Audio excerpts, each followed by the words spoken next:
Bonjour, ça va? On a passé une bonne soirée hier? On a bien digéré? C'était quelque chose.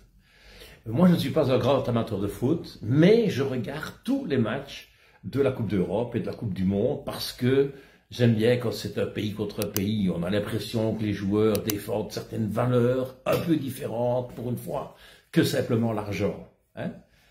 Alors j'ai remarqué qu'il y avait plusieurs types d'équipes. Il y a les grandes équipes, l'Espagne, comme tout le temps.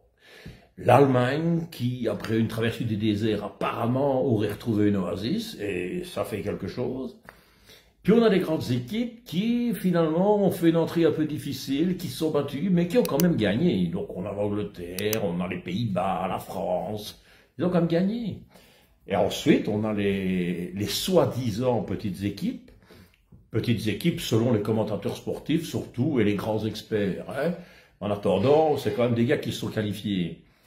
Eh bien, ces gars-là, ben justement, pour ne pas paraître ridicules, ils se battent comme des charretiers sur le terrain, ça court dans tous les sens, ils ont un honneur, il faut y aller.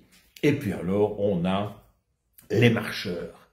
Et la Belgique fait partie de la catégorie des marcheurs. Ils ont marché beaucoup. Et je n'ai même jamais vu qu'on faisait autant de passes à son quépère. Alors, est-ce qu'ils ne savent pas ce qu'il faut faire quand ils ont le ballon? Ou est-ce qu'ils s'imaginaient qu'on pouvait battre la Slovaquie en marchant? Allez savoir.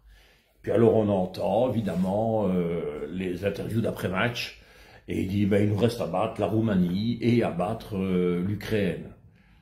Ils ne battront jamais la Roumanie en jouant comme ça. Moi j'ai vu le match contre l'Ukraine, et comme l'Ukraine voudra avec un certain sens de l'honneur ne pas partir avec un zéro, je crois que ça va être fort difficile. D'ailleurs, samedi, si ça se trouve, vous pourrez déjà revendre votre équipement de tête, hein, vos klaxons et vos trompettes.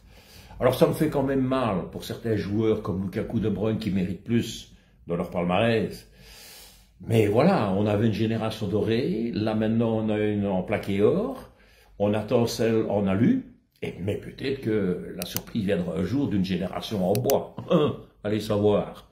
Allez, bon championnat d'Europe à tous.